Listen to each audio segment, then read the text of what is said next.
All right, this is bike sharing bullshit. This is a new series. It's not a series. It's a single video. I just need to complain. So we're talking about bike share BS. When I was in Shanghai in 2015, there was no bike sharing whatsoever. It was completely not a thing. And I was like, okay, that's fine. Like, I don't need it. I just buy a bike. And I bought a super cheap bike. I think I paid like $30. It had plastic pedals. Well, they're all plastic.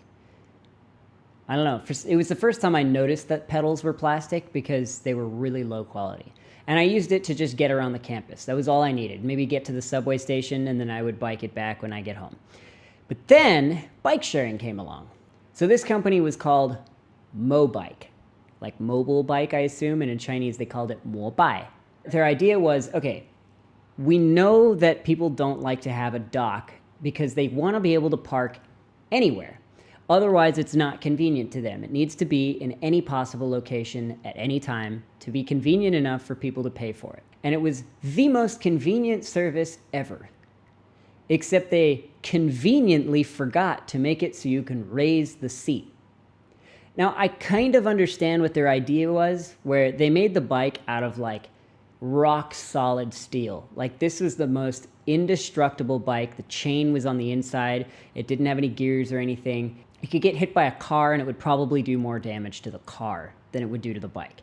So this was an absolutely indestructible bike. However, you can't raise the seat. So it was supposed to be one size fits all, but it was kind of more like one size fits none. Then, after they realized they'd fucked up, they released Mobike Lite. Mobike Lite was essentially a really crappy bike that was completely disposable. All right, I'm gonna take this bike and I guess I'll just let it go with the kickstand down it. Oh, up. Well, fuck. Also a terrible idea, and they still didn't allow you to raise the seat.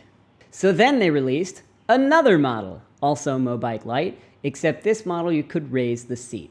And it also had a convenient little solar panel in the front to charge the battery, because they probably started realizing that the GPS batteries die pretty quickly, and then they can't find the bike when people leave it parked in the middle of a road. Then comes OFO.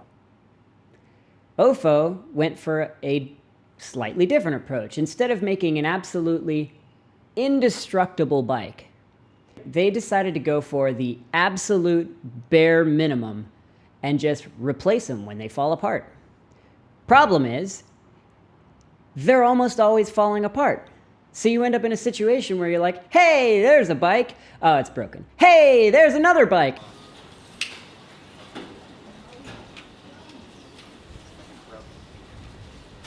God! God! What? Fucking God! It wouldn't unlock. Show me. God, it wouldn't unlock, and then it's like, you've completed your ride. We charged you 1 RMB. Oh, this one works. Oh, wait. Works for everyone. They all sucked. I managed to make it about a meter. They were fantastic for like 2 months. And then you can see here we've got a handle completely missing. You've got the brakes half broken off here. So that it might work, but the other side is bent. Seems to be already unlocked, but locking it does not seem to be a thing that's gonna ever be possible again on this bike. So yeah.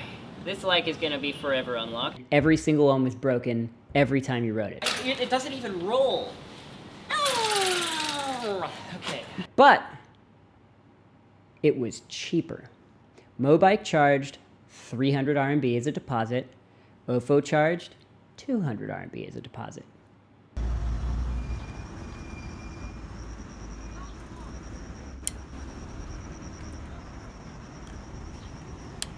Then came the storm. Every company decided that was the future. Bike share future. Bike share everything. Everyone wants bike share. Gotta make bikes.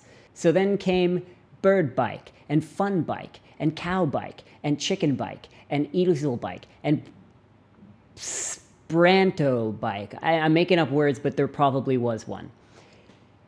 Every company had to have their version, and they flooded the streets with bikes. So there were bikes everywhere from so many different companies. You'd be like, okay, I need an OFO or a Mobike. I have those two services. Let's see, no.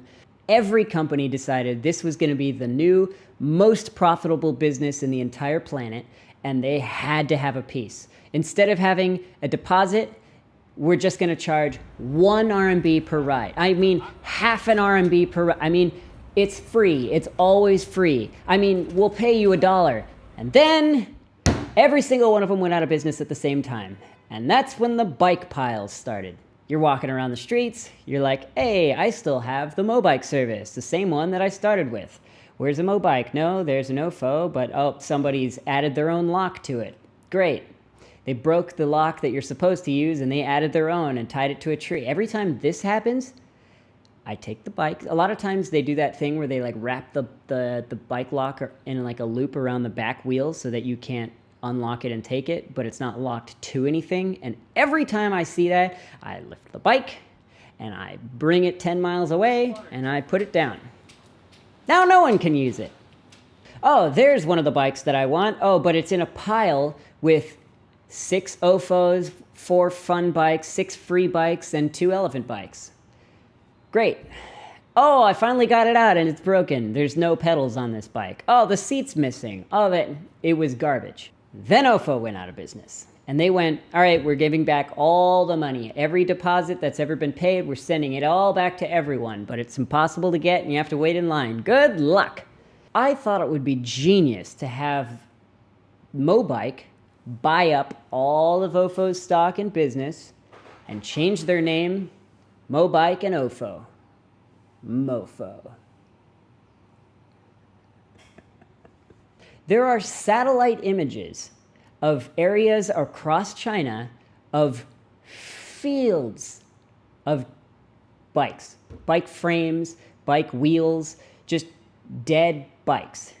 To this day, you still find bikes just sitting in streams, sitting like with plants grown over them, or some homeless person has decided that's their new shopping cart, and they just carry their old bike along with them, and you're like, hey, that's one of those old fun bikes. Oh, look, one of the old OFOs.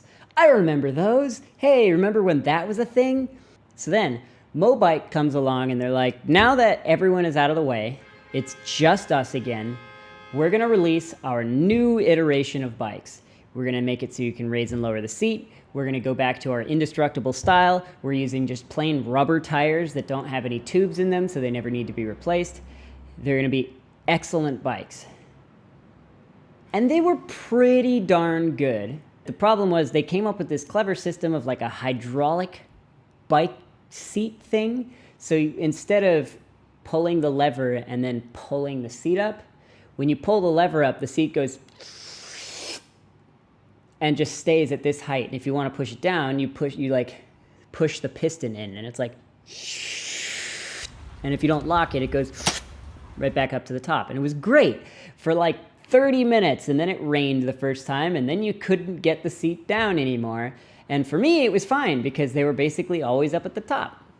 For every other person in the city who's not tall enough, they were useless. It seemed like they were like, okay, we've got a problem. What's the problem? Bike's too heavy. Okay, maybe make the bike lighter and shittier. Okay, go make 80 billion of them. Hurry, make 80 billion. Okay, we got 80 billion of them. Oh wait, there's a problem. Yeah, you can't raise the seat. Okay, clear all 80 billion off the street. Hurry, let's make 80 billion new bikes where you can raise the seat. Wait, we've got a problem. People are raising the seat, but eventually the knob rusts, and then it's too hard to raise and lower the seat, and people aren't using it anymore. Clear them all off the street. Clear Clear every bike off the street. Okay, now we're gonna make it so that there's a piston instead, and that way make 80 billion. Hurry, make 80 billion bikes. 80 billion. Put them all on the street. Gotta get everyone on the street. Okay, line them up. Okay, everyone use the new. Oh shit, the piston doesn't work very well. Clear them all off the street. Clear them off the street. We got to make 80 billion in new bikes. We got to make 80 billion. So they canceled those bikes, and they released the current model. The Mobike with a lever, a large lever. You don't have to futz with those like classic. You grab it, you pull it up, and then you pull the seat up. It generally works every time, and the bikes were great. And look, a bike pile. All the problems solved, all the other companies gone, done. Oh, wait, I forgot to mention. People still steal the bikes. People are like, hey, I can break the lock and make it my bike. Or I can chisel off the QR code that you're supposed to scan and make it so no one can read it. And that way, the bike is always there for me. To this day, I am hoping that I run into somebody who's like busy unlocking or like typing in the number for one of those bikes that they've wrecked the QR code for, because you can still type the bike number without scanning the QR code. So if I ever run into one of those people who's typing in a number on a bike that is got a shattered screen, every time I see it, it makes me so mad, because I'm like, God, I really need a bike, and there's no bikes in this. Look, there's a bike, and thank you. Thanks for that. So then, Mobike crashed and burned. After all that, they were the last one in business, and they could not be profitable. And they decided to sell their business to Meituan. Meituan, it's a Waimai company. What's the English word? Food delivery. It's a food delivery. It's like Uber Eats. And they don't do taxis. They just do food delivery. It's kind of like it's like Yelp also, because they bought their version of Yelp. It's like the Yelp and food delivery company, and also they do the bikes. That company bought up the crumbling remains of Mobike and cleared all the Mobikes off the street and re-released them as Meituan bikes. Exactly the same bike, same design, after it had gone through all the ridiculous iterations. After a while, the cities started to complain because people were leaving bikes in forests and trees and ponds and bathrooms. So the cities were like, all right, we're done with this. You don't have to have docking stations, but you need to have stations on the map where you're supposed to park the bike. And if you park the bike outside those stations, you get charged a fine. Great. Except for the fact that they don't have accurate GPS. So every time you park the bike, it has to go, well, you've parked your bike at a place that you're not allowed to park your bike. Please pay 5 RMB. And it's like, I don't want to pay $1 for your shitty GPS. Just get more accurate, better GPS. And then you go into the system and you're like, okay, GPS is not accurate. And they're like, oh, our GPS isn't accurate. You don't have to pay. So it's like every time you close the bike, it has to tell you that you parked it in the wrong spot, even though you didn't. And then you have to dispute it, and it immediately accepts it. But it's just that extra step every time. Every time. But to make things worse, they solved the problem. No, I didn't say that wrong. They finally came out with a new kind of bike. The kind that has a little box on the back that I honestly don't understand how it works, that somehow connects to the bike's mechanism, and it locks it internally. You can't break it unless you break open the whole casing, and that would be a lot of work. So it's not as simple as just putting your own lock on the bike. So the bike locks and unlocks automatically, so you can't just hold the slider thing open and make it so the bike can never lock, and then break it off and make it your own bike. However, the obnoxious part about this is now you can't just close it and have it go, you parked it in the wrong spot. Please pay the 5 RMB. No, now you try to go to the app and you go, okay, I want to return the bike. And it's like, you are not in a location in which you can return your bike. Yeah, I am. You are not in a location in which you can return your bike. And you have to fight with it now. And the worst part is it uses the phone's GPS. So if you don't have service at the time that you return the bike, you can't return the bike. And then you leave the zone that you didn't have service. You go to a zone that has service, and the system checks your current GPS, not where the bike is. And so you're no longer in a bike parking zone. And it goes, you're not in a bike parking zone. Please park the bike in a legal spot. Who thought that was a good idea? And when I complained, they don't care. I planned on making this video because I just thought that the process that they went through of ridiculous, I have to be the one, was kind of funny. And I just wanted to tell the story. And then the other night, I'm wandering around outside, going for a late night walk, and I see a bike that's not yellow. I haven't seen one of those in a while. Because Meituan bikes are just like the Ofos. They're bright yellow. You can't miss them. The Mo bikes were red, and they kind of blended in with other bikes, but they were still pretty recognizable because they were bright colors. But now they're all off the street. Meituan bike was the dominant winning force. At least in Shenzhen. Maybe some other cities had some other smaller ones, but for Shenzhen, all of them Meituan bikes. Remember how I said that Meituan is the company that does the Uber Eats? Well, there's a company called Didi, or Didi, that does the Uber side of things, the taxi service. And that company has decided to get into the bike share game. I saw one, and I thought, where did that come from? I've never seen this before. Did someone ride it from another city? Next day, I saw 3. And the day after that,